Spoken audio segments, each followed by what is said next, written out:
राम का जन्म 7000 साल पहले हुआ, कृष्ण का जन्म 5000 साल पहले हुआ, जीसस आए हैं 2023 साल पहले। आज 100 ईसाई देश है, 200 करोड़ ईसाई है इस पृथ्वी पर।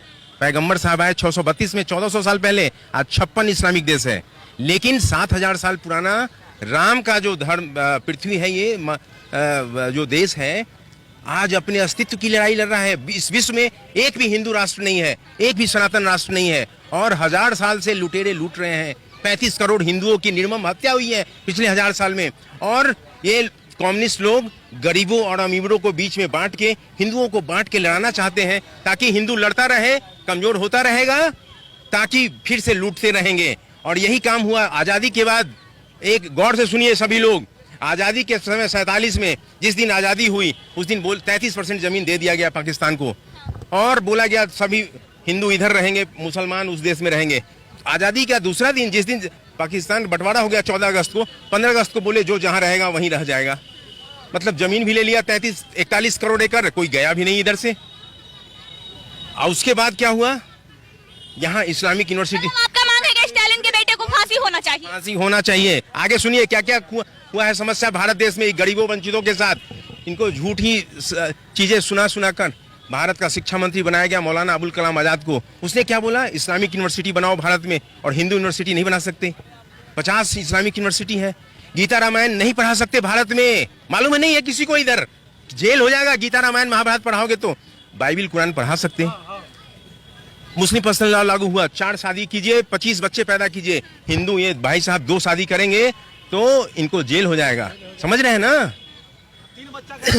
दूसरा चीज, उसके बाद क्या किया, मंदिरों को एक्वायर कर लिया। कोई मंदिर का पुनर्निर्माण नहीं होगा, सभी मंदिरों का सरकार अधिग्रहण कर ली, मंदिरों को अधिग्रहण कर ली, टैक्स वसूली। उसी दूसरी तरफ मदरसा मस्जिद के लिए पैसा, हज के लिए सब्सिडी, माइनॉरिटी कमीशन बना के लाखों अरबों खरबों पैसा दे रही है। सनातन धर्म को छोड़ के बाकी धर्मों को बढ़ावा दिया जाए। सनातन को समाप्त करने के लिए पूरा काम किया गया। आगे उसके बाद क्या किया गया वो भी सुन लीजिए। 1975 में इमरजेंसी लगा दी गया, सभी मीडिया को जेल में, सभी विपक्षी नेता जेल में थे, सबको जेल में डाल के भारत का सबसे बड़ा संविधान संशोधन किया गया। उसको मिनी कॉन्स्टिट्यूशन ऑफ इंडिया बोलते हैं। और उसके बाद कई करोड़ हिंदुओं का नसबंदी कर दिया गया और बोला गया इस्लाम में नसबंदी हराम है। उसके बाद 91 में लाया गया वर्शिप एक्ट, जिसके तहत बोला गया स्टेटस को मेंटेन करना है। जो 1947 से पहले का जो मंदिर है उसको कोई पुनर्निर्माण नहीं करेगा। बाबर ने 40,000 मंदिर तोड़ा, उसका पुनर्निर्माण नहीं कर सकते आप भारत में, उसी स्थिति में रहेगा। उसके बाद लाया गया वक्फ बोर्ड कानून, लाखों एकड़ जमीन दे दिया गया। सेना और रेलवे के बाद सबसे ज्यादा जमीन उनको दिया गया। तो ये सब क्या कर रहे हैं, सनातन को समाप्त करने की काम चल रहा है। और बेचारे भोले भाले यदुवंश 25 करोड़ हैं। अगर इस्लामिक देश बनेगा तो 25 करोड़ यदुवंश का नामो निशान इस पृथ्वी से मिट जाएगा। लेकिन ये कोई समझ नहीं रहा है। बहुजन समाज जो है 60 करोड़। अगर रुकिए, अगर देखा जाए तो जो यादव समाज के लोग हैं वो कहते हैं कृष्णा कृष्णा कृष्णा, और जो भी मतलब और भी लोग आते हैं वो राम राम राम कहते हैं। तो यहाँ पे तो लोग खुद ही बटे हुए सनातन वाले ही। मैं बता रहा हूँ, पाकिस्तान, बांग्लादेश, अफगान सब हिंदू था। योगेंद्र मंडल दलित थे, सभी दलितों को लेकर पाकिस्तान गए, एक दलित पाकिस्तान में नहीं बचा। अफगान कांधार गांधारी का जगह था, गांधारी गांधार, कृष्ण शकुनी मामा गांधार के थे, एक हिंदू नहीं बचा।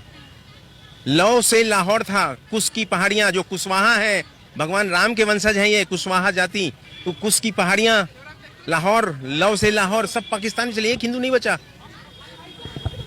मतलब आप हिंदुओं को खत्म करने की साजिश की जा रही है। अच्छा हिंदुस्तान हमारा, मातृभूमि को बचाइए आप लोग। एक दलित वंचित को कम्युनिस्ट ब्रेन वॉश करके लाल झंडा पहले पकड़ा देता है कि हिंदुत्व का नाम निशान खत्म किया जा रहा है। ये लाल झंडा पकड़ा के देश के अगेंस्ट में लड़ाई लड़ाएगा, अपने में हिंदू लड़ता रहेगा, और तब तक वो संख्या बढ़ा के बाद में लाल झंडा को हरा झंडा बना देंगे।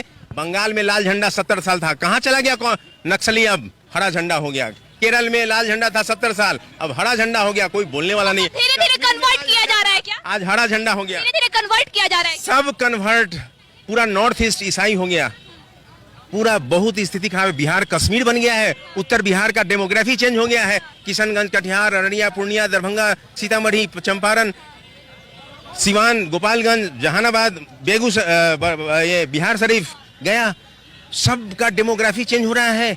बिहार इस्लामिक स्टेट बनने जा रहा है। बांग्लादेशी इतने बड़े स्तर पे तो दावत से कैसे कह सकते हैं कि बिहार इस्लामिक स्टेट बनने जा रहा जा है? रहा है। आप देखिए, कैसे? आप किशनगंज जाइए, एक बार मोहल्ला घूम के आइए। पटना में दीघा से दीदारगंज, गंगा के किनारे घूम के आइए। अच्छा, ये कर कौन रहा है? विदेश के 56 इस्लामिक देश, इस्लामिक संगठन, अरबों खरबों का पैसा हमारे है। हमारे जो नेता है बिहार के, फिर वो क्या कर रहे बेचारे हैं? सीधे साधे लोग हैं, भोले भाले सनातनी को बेवकूफ बना रहे हैं। ये मातृभूमि ये हिंदुओं की है, बचा लें, अभी भी समय है। अन्यथा बहुत कठिन दौर है, बहुत कठिन दौर है।